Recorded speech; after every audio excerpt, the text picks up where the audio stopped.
قافلہ شام جانے کے لیے تیار کھڑا تھا۔ یہ ایک تجارتی قافلہ تھا۔ بہت سے اونٹوں پر سامان لدا ہوا تھا۔ کئی افراد سامان کی نگہبانی اور انتظامات میں مصروف تھے۔ یہ سب مال ایک خاتون کا تھا۔ وہ نہایت دولت مند تھی۔ ان کی مالی حیثیت کا اندازہ اس بات سے لگایا جا سکتا ہے کہ جب شہر کے لوگوں کا قافلہ تجارت کے لیے روانہ ہوتا تھا، صرف ان خاتون کا سامان قبیلے کے بقیہ افراد کے سامان کے برابر ہوتا تھا۔ یہ خاتون دولت مند تو تھی ہی، لیکن اس سے اہم بات یہ تھی کہ وہ بہت اچھی عادات اور بہترین اخلاق کی مالک تھی۔ بہت سمجھدار اور ہمت والی تھی۔ اللہ تعالیٰ نے انہیں ذہانت کے ساتھ اچھی شکل و صورت بھی عطا فرمائی تھی۔ خاتون کو ان کی پاکیزہ طبیعت کی وجہ سے لوگ طاہرہ کہتے تھے۔ طاہرہ کا کاروبار بہت پھیلا ہوا تھا۔ ان کا تجارتی سامان ایک طرف شام بھیجا جاتا تھا تو دوسری طرف یمن کے شہروں میں فروخت کیا جاتا تھا۔ طاہرہ نے اپنے اس پھیلے ہوئے کاروبار کو چلانے کے لیے بہت سے ملازم رکھے ہوئے تھے، لیکن وہ کسی ایسے شخص کی تلاش میں تھی جو بہت دیانتدار ہونے کے ساتھ ساتھ اچھی انتظامی صلاحیتوں کا بھی مالک ہو۔ کچھ عرصے سے طاہرہ ایک دیانتدار اور سچے نوجوان کے چرچے سن رہی تھی۔ ہر فرد اس نوجوان کی تعریف کرتا تھا۔ لوگ اسے امین یعنی امانتدار اور صادق یعنی سچا کہتے تھے۔ لوگ بتاتے تھے کہ یہ نوجوان اپنے چچا کے ساتھ کئی بار تجارتی سفر پر جا چکا ہے۔ اس سے صاف ظاہر تھا کہ اس نوجوان کے لیے تجارت کوئی نئی بات نہ تھی۔ طاہرہ نے فیصلہ کیا کہ وہ اپنا مال تجارت اس نوجوان کو دے کر شام بھیجے گی۔ انہوں نے نوجوان کو پیغام بھجوایا کہ اگر آپ میرا تجارتی سامان لے کر شام جائیں تو میں دوسرے لوگوں کے مقابلے میں آپ کو دگنا معاوضہ دوں گی۔ نوجوان نے پیشکش قبول کر لی اور اب وہی نوجوان خاتون کا تجارتی قافلہ لے کر شام جا رہا تھا۔ طاہرہ نے اپنے خاص غلام میسرہ کو بھی قافلے کے ساتھ روانہ کیا تھا۔ انہوں نے میسرہ کو تاکید کی تھی کہ قافلے کے نوجوان قائد کا خاص خیال رکھنا، اسے کوئی تکلیف نہ ہونے پائے۔ کچھ عرصے بعد طاہرہ کا مال تجارت لے جانے والا قافلہ شام سے واپس لوٹ آیا۔ یہ سفر بہت کامیاب رہا تھا۔ تمام مال دگنے منافع پر فروخت ہو گیا تھا۔ ایک اور خاص بات یہ تھی کہ قافلے کے ساتھ جانے والا ہر شخص قافلے کے نوجوان سردار کے اخلاق اور اعلیٰ انتظام کی تعریف کر رہا تھا۔ طاہرہ کا خاص غلام میسرہ تو اس نوجوان کی خوبیاں بیان کرتے ہوئے تھکتا نہ تھا۔ طاہرہ نے اپنا وعدہ پورا کیا۔ انہوں نے تجارتی قافلہ لے جانے والے نوجوان کو طے شدہ رقم سے بڑھ کر معاوضہ دیا۔ یہی نہیں، انہوں نے نوجوان کی خوبیوں کے اعتراف کے طور پر چند تحفے بھی اسے پیش کیے۔ طاہرہ 2 مرتبہ بیوہ ہو چکی تھی۔ پہلے شوہر کے انتقال کے بعد دوسری شادی ہوئی۔ دوسرے شوہر بھی وفات پا گئے تو شہر کے کئی معزز سرداروں نے طاہرہ کو شادی کے پیغامات بھیجے، لیکن طاہرہ نے انکار کر دیا تھا۔ اب ان کی عمر 40 سال کے لگ بھگ تھی۔ وہ محسوس کر رہی تھی کہ وہ اس نوجوان کے بہترین اخلاق سے بہت متاثر ہو گئی ہیں، جسے انہوں نے اپنا سامان تجارت دے کر شام بھیجا تھا۔ نوجوان کی عمر صرف 25 سال تھی۔ طاہرہ عمر میں اس سے بڑی تھی، لیکن انہوں نے غور و فکر کر کے اس نوجوان کو شادی کا پیغام بھیج دیا۔ نوجوان کو پیغام ملا تو اس نے اپنے چچا سے مشورہ طلب کیا۔ نوجوان کے والد کا تو بہت پہلے انتقال ہو چکا تھا۔ چچا ہی اس کے سرپرست تھے۔ چچا نے اس رشتے کی تائید کی تو نوجوان نے قبول کر لیا۔ بات طے ہو گئی۔ طاہرہ نے نکاح کی تاریخ مقرر کی اور پیغام دیا کہ حسب دستور اپنے خاندان کے بزرگوں کے ساتھ آئے۔ مقررہ تاریخ کو نوجوان اپنے بزرگوں کے ساتھ طاہرہ کے گھر آیا۔ نوجوان کے چچا نے نکاح پڑھایا۔ اب طاہرہ اس بااخلاق، دیانتدار، صادق اور امین نوجوان کی بیوی تھی۔ اس وقت کسے معلوم تھا کہ چند برس بعد اللہ تعالیٰ اس صادق و امین نوجوان کو دنیا کے آخری نبی کا عظیم الشان مرتبہ عطا فرمائے گا۔ یہ تھی طاہرہ، جنہیں ہم سب حضرت ختیجہ رضی اللہ تعالیٰ عنہ کے نام سے جانتے ہیں۔ حضرت ختیجہ رضی اللہ تعالیٰ عنہ تمام مسلمانوں کی ماں، جن کو اللہ تعالیٰ نے یہ درجہ بلند عطا فرمایا کہ وہ نبی کریم صلی اللہ علیہ وآلہ وسلم کی سب سے پہلی زوجہ محترمہ تھی۔ حضرت ختیجہ وہ عظیم اور خوش نصیب خاتون ہیں جو نبی آخر الزماں محمد صلی اللہ علیہ وآلہ وسلم کی نبوت پر سب سے پہلے ایمان لائی۔ آپ کو یہ فضیلت بھی حاصل ہے کہ اللہ تعالیٰ نے آپ کو سلام کہلوایا۔ آپ ہی کے بارے میں رسول اقدس صلی اللہ علیہ وآلہ وسلم نے فرمایا، ساری دنیا کی عورتوں میں اپنے زمانے میں مریم حضرت عیسیٰ علیہ السلام کی والدہ افضل تھی اور اسی طرح ختیجہ افضل ہیں۔ حضرت ختیجہ مکہ مکرمہ کے ایک تاجر خویلد بن اسد کی صاحبزادی ہیں۔ ان کی والدہ کا نام فاطمہ بنت زادہ ہے۔ حضرت ختیجہ ایک معزز خاندان سے تعلق رکھتی ہیں۔ آپ کا سلسلہ نسب 5ویں پشت میں نبی کریم صلی اللہ علیہ وسلم کے خاندان سے جا ملتا ہے۔ حضرت ختیجہ کی پہلی شادی ابو حالہ بن زرارہ تمیمی سے ہوئی۔ ان سے 2 لڑکے پیدا ہوئے، ایک کا نام ہند تھا، دوسرے کا حارث۔ ابو حالہ کے انتقال کے بعد حضرت خدیجہ کی شادی عتیق بن عائد مخزومی سے ہوئی۔ ان سے ایک لڑکی پیدا ہوئی، اس کا نام بھی ہند رکھا گیا۔ اسی وجہ سے حضرت خدیجہ ہند بھی کہلاتی تھی۔ عتیق کے وفات پا جانے کے بعد حضرت خدیجہ رضی اللہ تعالیٰ عنہ نبی کریم صلی اللہ علیہ وسلم کے نکاح میں آئی۔ رسول اقدس صلی اللہ علیہ وسلم کو حضرت خدیجہ سے بے حد محبت تھی۔ وہ حضور صلی اللہ علیہ وسلم سے نکاح کے بعد 25 برس تک زندہ رہیں۔ ان کی زندگی میں رسول کریم صلی اللہ علیہ وسلم نے دوسری شادی نہیں کی۔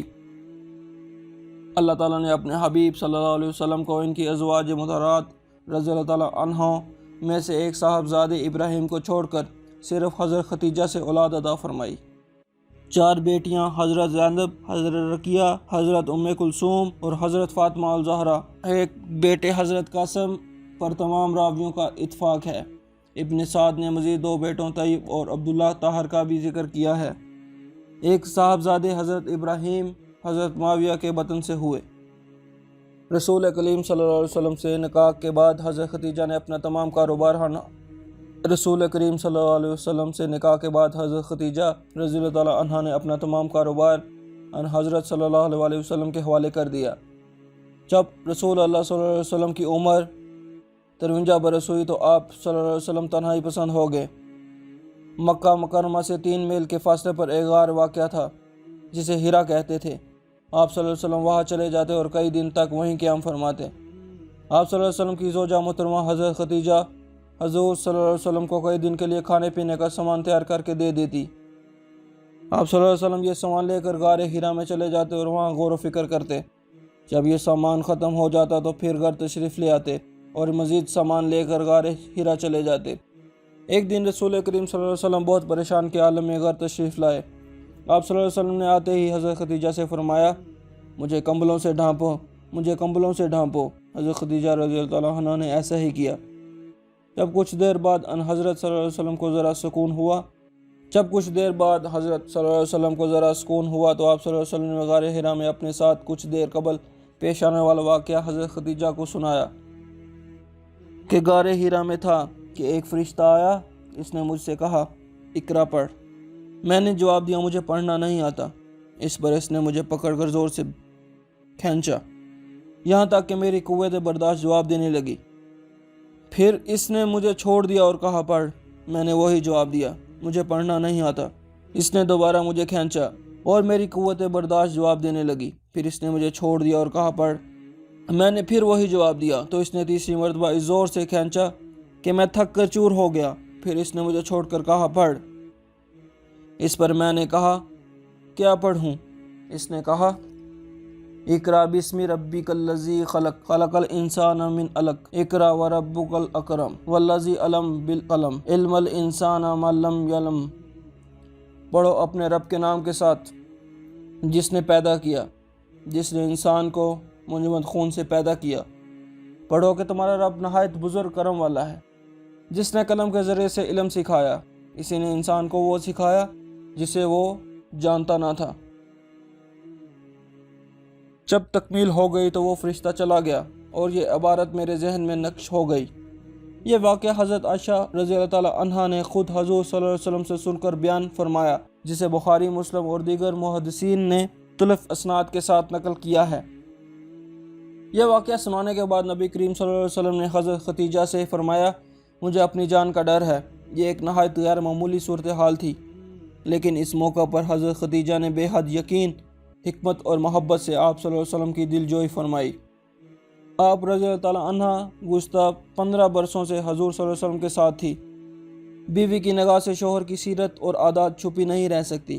اس موقع پر حضرت خدیجہ نے جن الفاظ میں اپنے شوہر کو تسلی دی، وہ حضور صلی اللہ علیہ وسلم کے کردار کی عظمت، آپ صلی اللہ علیہ وسلم کے اخلاق کی بلندی اور آپ صلی اللہ علیہ وسلم کی خوبیوں کا اعتراف صاف ظاہر کرتے ہیں۔ حضرت خدیجہ نے فرمایا، آپ خوش ہو جائیے، اللہ کی قسم آپ کو اللہ کبھی رسوا نہ کرے گا۔ آپ رشتہ داروں سے نیک سلوک کرتے ہیں، سچ بولتے ہیں، امانتیں ادا کرتے ہیں، بے سہارا لوگوں کا بوجھ برداشت کرتے ہیں، محتاجوں کی مدد کرتے ہیں، مہمان نواز ہیں، نیک کاموں میں مدد کرتے ہیں اور مصیبت میں دوسروں کے مددگار ہیں۔ اس کے بعد حضرت خدیجہ نے فرمایا، میرے ایک چچا زاد بھائی ورقہ بن نوفل ان چیزوں سے بہت واقفیت رکھتے ہیں، کل صبح ہم ان کے پاس جائیں گے، آپ ان سے اپنا قصہ بیان کیجیے گا، وہ بتا سکیں گے کہ یہ کیا چیز ہے۔ ایک روایت کے مطابق اگلی صبح خود حضرت خدیجہ ان حضرت صلی اللہ علیہ وسلم کو لے کر ورقہ بن نوفل کے پاس گئی۔ دوسری روایت کے مطابق اگلی صبح حضرت ابو بکر رضی اللہ تعالیٰ عنہ آپ صلی اللہ علیہ وسلم کے گھر تشریف لائے تو حضرت خدیجہ نے ان کو یہ واقعہ سنایا اور حضور صلی اللہ علیہ وسلم کو حضرت ابو بکر کے ساتھ ورقہ بن نوفل کے پاس بھیجا۔ ورقہ بن نوفل عیسائی عالم تھے، وہ بہت ضعیف ہو چکے تھے۔ انہوں نے جب حضور صلی اللہ علیہ وسلم کے غار میں فرشتے کی آمد اور آیات کی تعلیم کا واقعہ سنا تو فوراً کہہ اٹھے، یہ وہی ناموس ہے جو حضرت موسیٰ علیہ السلام پر اللہ تعالیٰ کی طرف سے نازل ہوا تھا۔ البلازری کی روایت کے مطابق ورقہ نے یہ بھی کہا، میں گواہی دیتا ہوں کہ آپ وہی نبی ہیں جن کی بشارت حضرت عیسیٰ علیہ السلام نے دی تھی، کاش میں اس وقت تک زندہ رہوں جب کہ قوم آپ کو ستائے گی اور آپ کو اپنے شہر سے نکال دے گی۔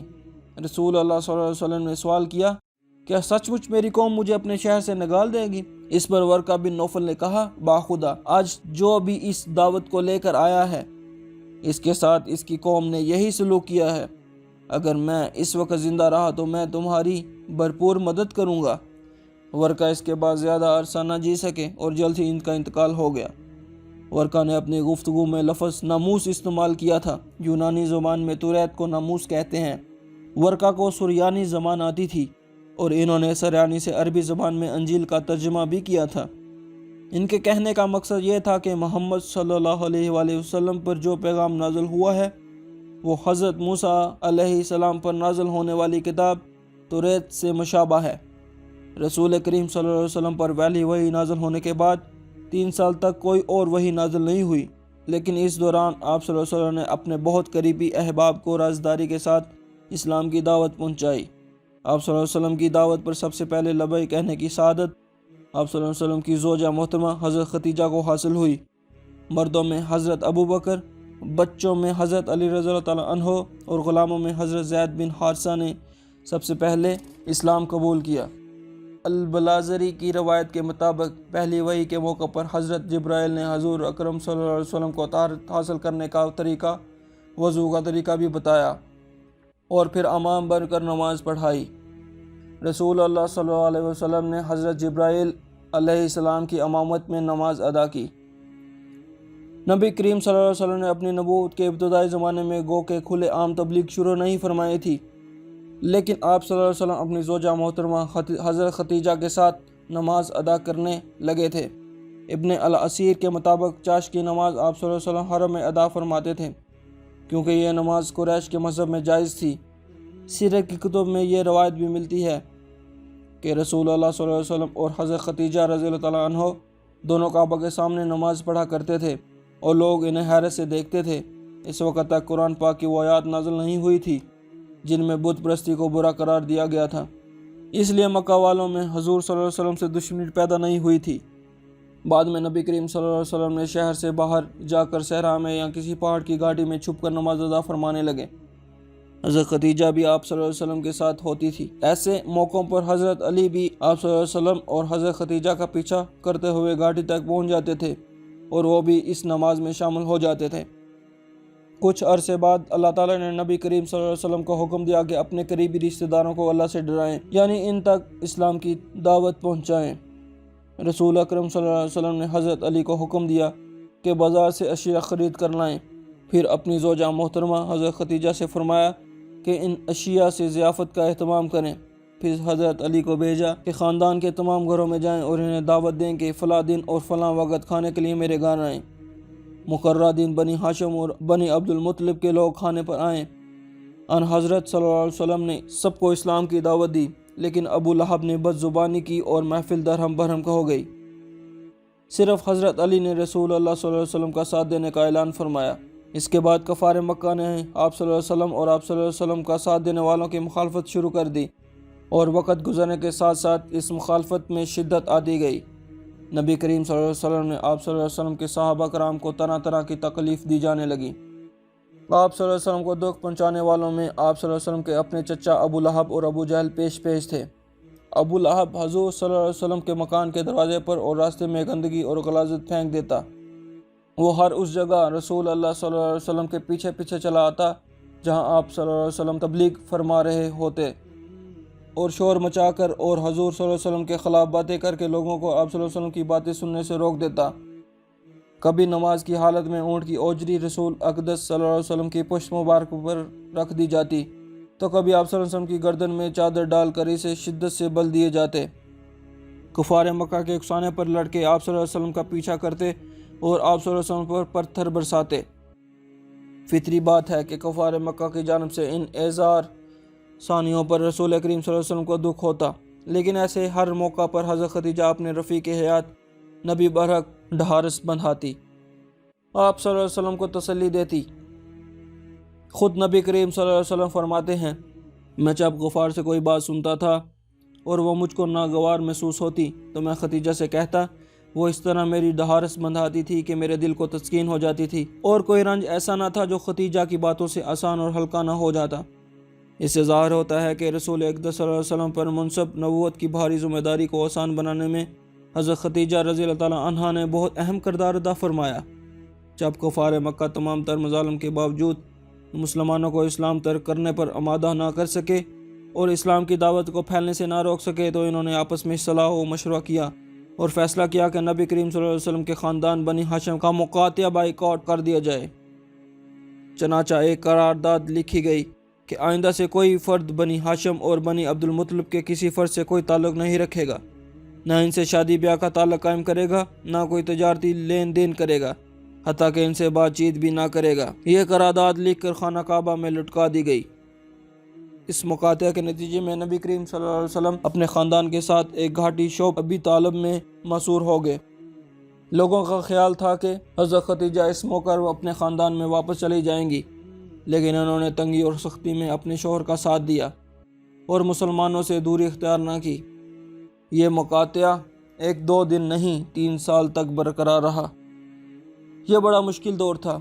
بھوک کی شدت سے بے تاب ہو کر صحابہ کرام نے سوکھے اور بدمزہ چمڑے تک تناول فرمائے۔ کئی دن کا فاقہ رہتا۔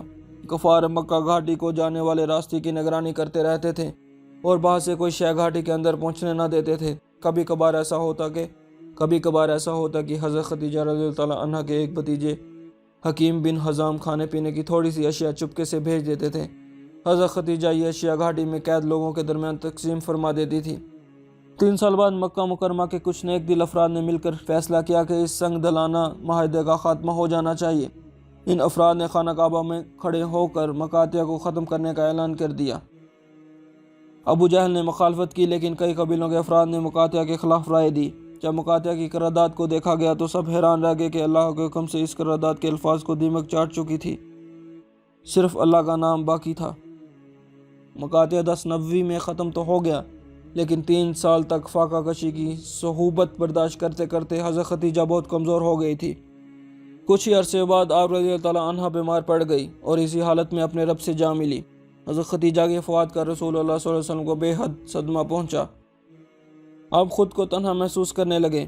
اسی زمانے میں حضور صلی اللہ علیہ وسلم کے چچا ابو طالب کا بھی انتقال ہو گیا۔ اسی لیے حضور صلی اللہ علیہ وسلم سن 1090 کو عام الحزن یعنی غم کا سال کہا کرتے تھے۔ رسول اللہ صلی اللہ علیہ وسلم حضرت خدیجہ کی وفات کے بعد بھی انہیں ہمیشہ یاد فرماتے تھے۔